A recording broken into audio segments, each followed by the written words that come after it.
Hello,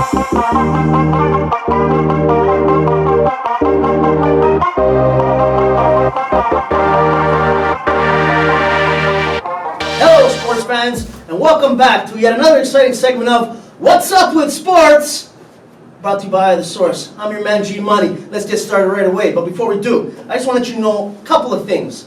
One, we're going to little twist in the action this week, folks. We're going to talk about actual pro sports, okay?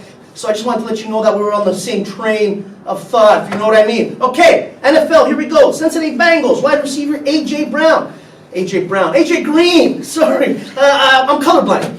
Experienced swelling around his injured ankle Thursday and is unlikely to make his season debut this week. He told Paul Denner Jr. of The Athletic, "Probably not," Green said when asked if he would play against the Baltimore Ravens. Antonio Brown took to social media on Thursday to call out the NFL and used the opportunity to announce he does not intend to play in the league ever again.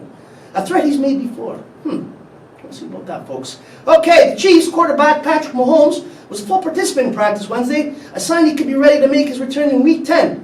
Mahomes has missed the last two games after disclosing his kneecap on October 17th versus the Denver Broncos. He wasn't disclosing anything, folks. He dislocated it, for crying out loud. Now I can't read. Not only colorblind, I can't read. Here we go. So, he had been practicing on a limited basis up until Wednesday.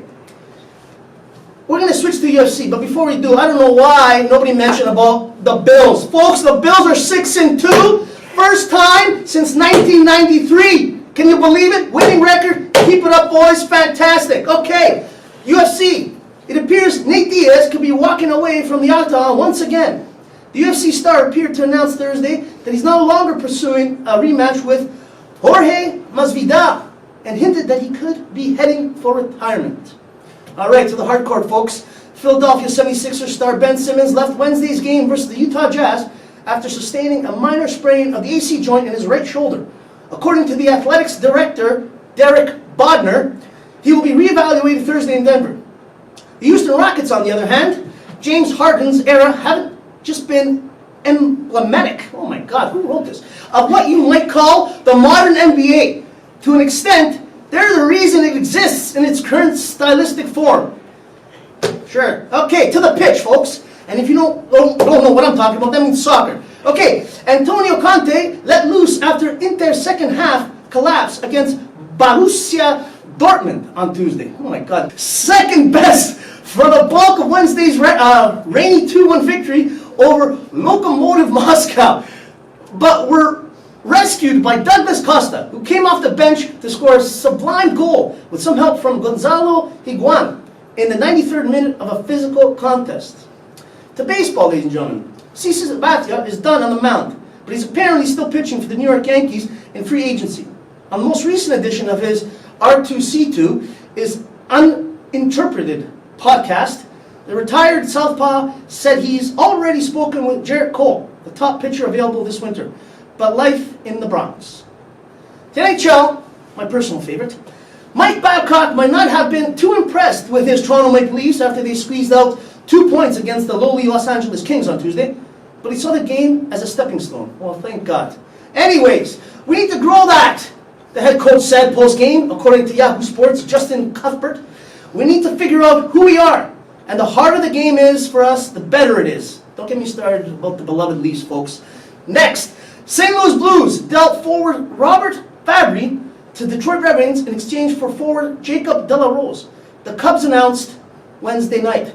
Fabry, a healthy scratch multiple times this season, managed only 1 goal and no assists in 9 games with the Blues in 2019-2020. Last spring, the 2014 first-round pick scored a goal while appearing in 10 playoff games for St. Louis, helping the Blues win the Stanley Cup last year. So, what's happening in GBC, might you ask? Well, I'll tell you. Upcoming this week, November 9th, women's volleyball, 1 p.m. against Durham. November 9th, men's volleyball, 3 p.m., also against Durham. And then we had a women's basketball at 6 p.m., Durham again, but this time they're at St. James, hometown. Nobody pushes around us in our house. That's what I say. November 9th, men's basketball, 8 p.m., Durham. Again, they'll be at home. And November 13th, women's volleyball, 6 p.m. We're going to take out the trip to Fleming. Hopefully we can take it out. Anyways, that's it from me. I'm your boy G-Money. As always, peace.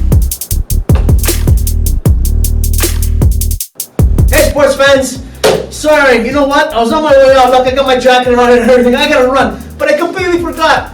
One of my favorite events, United Way Pub Night this year, was on November 28th. But for increased demand and popularity, we decided to move it to the Friday the 29th, the next day. So, my bad. You can blame me. Your boy G Money. Hope to see you there November 29th. Grab your tickets. It'll be great. Peace.